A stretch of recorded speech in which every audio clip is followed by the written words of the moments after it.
South Korea could reconsider terminating the military intel sharing pact with Japan should Tokyo withdraw trade curbs. The remarks came during a meeting between the government, the ruling party, and the presidential office. Also discussed was next year's budget, set to rise by around 9% from this year. Kim Min-ji has the highlights from that session. South Korea has hinted that it could reconsider its decision to pull out of its military intel sharing pact with Japan should Tokyo take appropriate action. Prime Minister Lee Nak-yon made the remarks during a high-level meeting between the ruling party government and the presidential office on Tuesday to discuss follow-up measures to Japan's trade curbs. He said that maintaining GSOMIA is no longer in the country's interest after Tokyo removes Seoul from its list of trusted trading partners. There's almost 3 months left before GSOMIA expires on November 23rd. There's room for reconsideration should Japan lift its export curbs and come to the negotiating table. The three sides also agreed on the need for an expansionary budget for next year to tackle the headwinds facing the country, including Tokyo's trade retaliation.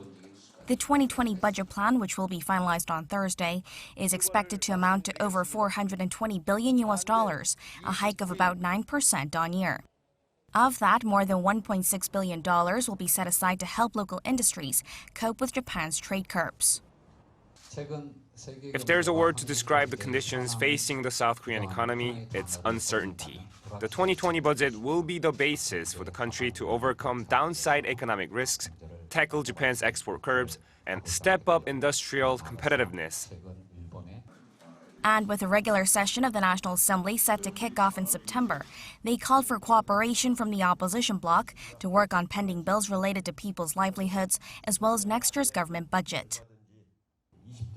During the final regular session of the 20th National Assembly, our focus will be taking care of people's livelihoods. We have a lot on our plate, including government interpellation sessions, state audits, as well as deliberating pending bills.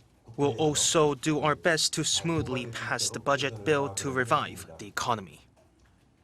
The three sides said their utmost priority is reviving the economy and dealing with Japan's trade curbs, vowing close cooperation between Parliament and the government to bring about positive changes the people can feel. Kim Min-ji, Arirang News.